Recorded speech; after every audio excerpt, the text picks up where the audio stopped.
ഒരു കാന്തവും കമ്പിച്ചുരുളും ഉപയോഗിച്ച് വൈദ്യുതകാന്തിക പ്രേരണം ഉണ്ടാവുന്ന വിധം നാം മനസ്സിലാക്കി കഴിഞ്ഞു.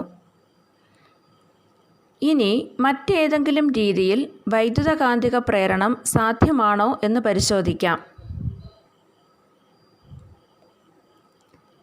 ചിത്രത്തിൽ കാണുന്നതുപോലെ ഒരു പച്ചിരുമ്പ് കോറിനു മുകളിൽ കവചിത കമ്പി കൊണ്ട് ചുറ്റുകൾ ഉണ്ടാക്കുക. ആദ്യത്തെ കമ്പിച്ചുരുളിൻ്റെ അഗ്രങ്ങളെ ഒരു സെല്ലും സ്വിച്ചുമായും രണ്ടാമത്തെ ചുരുളിൻ്റെ അഗ്രങ്ങളെ ഒരു ബൾബുമായും ഘടിപ്പിക്കുക. ഇനി സ്വിച്ച് ഓൺ ആക്കി നോക്കാം. എന്താണ് നിരീക്ഷിക്കുന്നത്? ബൾബ് പ്രകാശിക്കുകയും വേഗത്തിൽ അണയുകയും ചെയ്യുന്നു. സ്വിച്ച് ഓണാക്കിയ അവസ്ഥയിൽ വച്ചിരുന്നാൽ എന്ത് നിരീക്ഷിക്കുന്നു? ബൾബ് പ്രകാശിക്കുന്നില്ല. ഇനി സ്വിച്ച് തുടർച്ചയായി ഓണാക്കുകയും ഓഫാക്കുകയും ചെയ്യുക. എന്താണ് നിരീക്ഷിക്കുന്നത്? ബൾബ് തുടർച്ചയായി പ്രകാശിക്കുന്നത് കാണാം. A few turns of finely insulated copper wire are wound at each end of a soft iron core. The ends of one of the insulated copper wire are connected to a cell and a switch. The insulated copper wire, which is wound on the other end of the soft iron rod, is connected to a bulb. Turn on the switch. What do you observe? The bulb glows and then goes off. If the switch is kept in on position, what do you observe? The bulb do not glows. Then turn on and turn off the switch continuously. What do you observe? The bulb glows continuously. ഇനി ഇതിൻ്റെ കാരണം പരിശോധിക്കാം. ഇവിടെ DC ആണ് നൽകുന്നത്. വൈദ്യുതി കടന്നു പോകുമ്പോൾ പച്ചിരുമ്പ് കോറിന് ചുറ്റും കാന്തിക ഫ്ലക്സ് രൂപപ്പെടുന്നു. സ്വിച്ച് ഓൺ ആക്കുമ്പോഴും ഓഫ് ആക്കുമ്പോഴും കാന്തിക ഫ്ലക്സിൽ വ്യതിയാനമുണ്ടാകുന്നു. എന്നാൽ സ്വിച്ച് ഓണാക്കിയ അവസ്ഥയിൽ വച്ചിരുന്നാൽ കാന്തിക ഫ്ലക്സിൽ വ്യതിയാനമുണ്ടാകുന്നില്ല. കാരണം DC ആണ് നൽകുന്നത്. രണ്ടാമത്തെ കോയിലിൽ വൈദ്യുത പ്രവാഹമുണ്ടായത് സ്വിച്ച് ഓൺ ആക്കിയപ്പോഴും ഓഫ് ആക്കിയപ്പോഴുമാണ്. ഇവിടെ ബൾബ് തുടർച്ചയായി പ്രകാശിക്കണമെങ്കിൽ സ്വിച്ച് തുടർച്ചയായി ഓൺ ആക്കുകയും ഓഫ് ആക്കുകയും വേണം. On what occasion do the flux change? During making the switch on and off. What are the occasions when current flows through the second coil? When switches turn on and turn off continuously.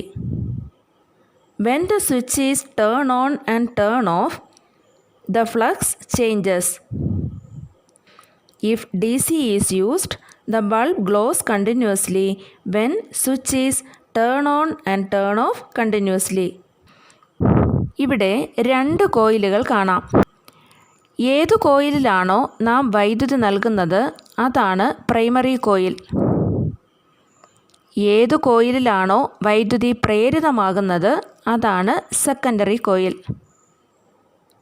The coil into which we give current for the production of magnetic field is the primary coil, and the coil in which induced EMF is generated is the secondary coil. ഇവിടെ bulb തുടർച്ചയായി പ്രകാശിക്കണമെങ്കിൽ switch തുടർച്ചയായി on ആക്കുകയും of ആക്കുകയും വേണം. Switch തുടർച്ചയായി on of ചെയ്യാതെ തന്നെ കാന്തിക ഫ്ലക്സിൽ മാറ്റമുണ്ടാക്കാൻ എന്തെങ്കിലും മാർഗമുണ്ടോ എന്ന് പരിശോധിക്കാം. ചിത്രം ശ്രദ്ധിക്കുക. ഇവിടെ DCക്ക് പകരം AC ആണ് പ്രൈമറി കോയിലിൽ നൽകിയിരിക്കുന്നത്. AC എന്നത് ആൾട്ടർനേറ്റിംഗ് കറണ്ടാണ്, അഥവാ പ്രത്യാവർത്തിധാര വൈദ്യുതി. പ്രൈമറി കോയിലിൽ AC ആണ് നൽകുന്നതെങ്കിൽ തുടർച്ചയായി ദിശ മാറുന്നതിനാൽ കാന്തിക ഫ്ലക്സിൽ തുടർച്ചയായി വ്യതിയാനമുണ്ടാകുന്നു. അതിനാൽ സെക്കൻഡറി കോയിലിൽ തുടർച്ചയായി EMF പ്രേരണം ചെയ്യപ്പെടും.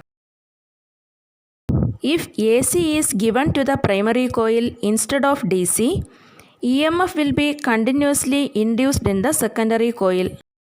പ്രൈമറി കോയിലിലൂടെ AC കടത്തിവിട്ടപ്പോൾ ACയുടെ ദിശ മാറുന്നതിനനുസരിച്ച് പച്ചിരുമ്പ് കോറിനു ചുറ്റും തുടർച്ചയായി മാറ്റം സംഭവിക്കുന്ന കാന്തിക മണ്ഡലം ഉണ്ടാകുന്നു.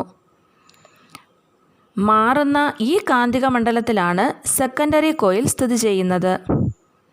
ഇത് സെക്കൻഡറി ചുരുളിനുള്ളിൽ വച്ച് ഒരു കാന്തം ചലിപ്പിക്കുന്നതിന് സമാനമാണ്. തന്മൂലം സെക്കൻഡറിയിൽ ഫ്ലക്സ് വ്യതിയാനം അനുഭവപ്പെടുകയും അതിൽ EMF പ്രേരണം ചെയ്യപ്പെടുകയും ചെയ്യുന്നു. ഈ പ്രവർത്തനമാണ് mutual induction. When an AC passes through the primary, a varying magnetic field is formed in and around the soft iron core. The secondary is situated in this varying magnetic field. This situation is similar to the moving of a magnet inside the secondary coil. The flux change produced in the secondary coil induces an EMF in it. This phenomenon is the mutual induction. അതായത് സമീപസ്ഥങ്ങളായി സ്ഥിതി ചെയ്യുന്ന രണ്ട് കമ്പിച്ചുരുളുകളിൽ ഒന്നിലെ വൈദ്യുത പ്രവാഹ തീവ്രതയിലോ ദിശയിലോ മാറ്റമുണ്ടാകുമ്പോൾ അതിനു ചുറ്റുമുള്ള കാന്തിക ഫ്ലക്സിന് മാറ്റമുണ്ടാകുന്നു. ഇതിൻ്റെ ഫലമായി രണ്ടാമത്തെ കമ്പിച്ചുരുളിലും ഒരു EMF പ്രേരിതമാകുന്നു. ഈ പ്രതിഭാസമാണ് mutual induction. Consider two coils of wire kept side by side. When the strength or direction of the current in one coil changes, the magnetic flux around it changes.